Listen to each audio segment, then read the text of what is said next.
بہت پہلے کی بات ہے، ایک گھنا جنگل تھا جس میں بے شمار جانور رہتے تھے۔ ہاتھی، ہرن، بندر، چیتا، طوطے، خرگوش اور شیر۔ جنگل کا بادشاہ شیر تھا، مگر وہ بہت بوڑھا ہو چکا تھا۔ اب اس کا بیٹا شیرون وہ نیا بادشاہ بننے کی تیاری کر رہا تھا۔ شیرون ابھی چھوٹا تھا مگر بہت ذہین اور نیک دل تھا۔ وہ دوسروں کی مدد کرنا پسند کرتا تھا، مگر اسے یہ فکر بھی تھی کہ کیا سب جانور اسے اپنا بادشاہ مانیں گے۔ شیرون ہمیشہ اپنے ابو سے کہتا، ابو مجھے بادشاہ نہیں بننا، مجھے سب سے دوستی کرنی ہے، سب کے ساتھ کھیلنا ہے۔ اس کے ابو مسکرا کر کہتے، بیٹا بادشاہ وہی بنتا ہے جو سب کا دوست ہو، سب کی فکر کرے۔ شیرون سوچتا، کیا واقعی ایسا ہو سکتا ہے؟ بادشاہ اور دوست۔ ایک دن شیرون جنگل میں سیر کر رہا تھا تو اس کی ملاقات ایک نٹ کھٹ بندر سے ہوئی جس کا نام تھا مونی۔ مونی بہت شوخ اور ہنس مکھ تھا۔ مونی نے شیرون سے پوچھا، تم شیر کے بچے ہو نا؟ کیا تم بھی ہمیں ڈرائے گے؟ شیرون ہنس پڑا، نہیں، میں تو تمہارے ساتھ جھولے جھولنا چاہتا ہوں۔ دونوں نے خوب مزے کیے، جھولے جھولے، درختوں پر چڑھے اور کھیلتے کھیلتے وقت گزر گیا۔ اگلے دن جنگل میں تمام جانوروں کی ایک بڑی میٹنگ ہوئی۔ بوڑھے شیر نے اعلان کیا، اب وقت آ گیا ہے کہ میرا بیٹا شیرون جنگل کا نیا بادشاہ بنے۔ کچھ جانوروں نے خوشی سے تالیاں بجائیں، مگر کچھ نے ناک چڑھائی، خاص کر چیتا اور لومڑی۔ چیتے نے کہا، یہ تو بہت چھوٹا ہے، اسے بادشاہی کا کیا پتہ؟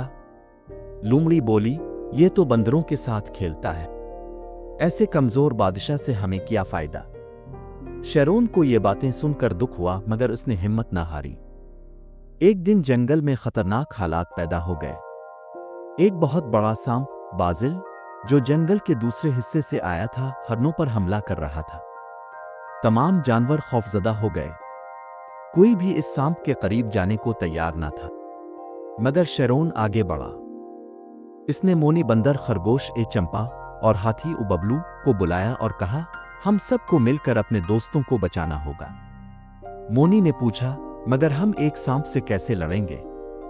شیرون نے مسکرا کر کہا، اکیلے مشکل ہے، مگر سب مل کر کریں تو کچھ بھی ممکن ہے۔ شیرون نے ایک زبردست منصوبہ بنایا۔ ببلو ہاتھی نے اپنے بھاری قدموں سے زمین کو ہلایا، چمپا نے زور زور سے آوازیں نکالی، مونی نے درختوں سے جھولتے ہوئے سانپ کی توجہ بٹائی اور شیرون نے سانپ پر چھلانگ لگا دی۔ سانپ گھبرا گیا اور وہاں سے رینگ کر چلا گیا۔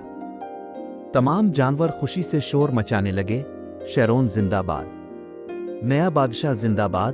اگلے دن جنگل میں جشن منایا گیا، رنگ برنگے پھول، پھلوں کی دعوت، گانے، ناچ، سب کچھ تھا۔ اور سب سے بڑھ کر جانوروں کے دلوں میں شیرون کے لیے عزت تھی۔ چیتا اور لومڑی بھی شرمندہ ہوئے اور آ کر بولے، ہمیں غلط فہمی ہوئی، تم واقعی بہادر اور دانا ہو۔ شیرون نے مسکرا کر کہا، بادشاہ بننا آسان نہیں، مگر اگر دل صاف ہو، نیت اچھی ہو اور سب سے دوستی ہو تو کچھ بھی ممکن ہے۔ شیرون بادشاہ بن گیا، مگر اس نے کبھی غرور نہیں کیا۔ وہ سب سے دوستی کرتا، سب کی سنتا اور ہر کسی کی مدد کرتا۔ جنگل میں امن، خوشی اور محبت کا راج ہو گیا۔ سبق: دوستی، ہمدردی اور حوصلہ انسان کو اور جانور کو بھی عظیم بناتے ہیں۔ لیڈر وہی ہوتا ہے جو سب کو ساتھ لے کر چلے۔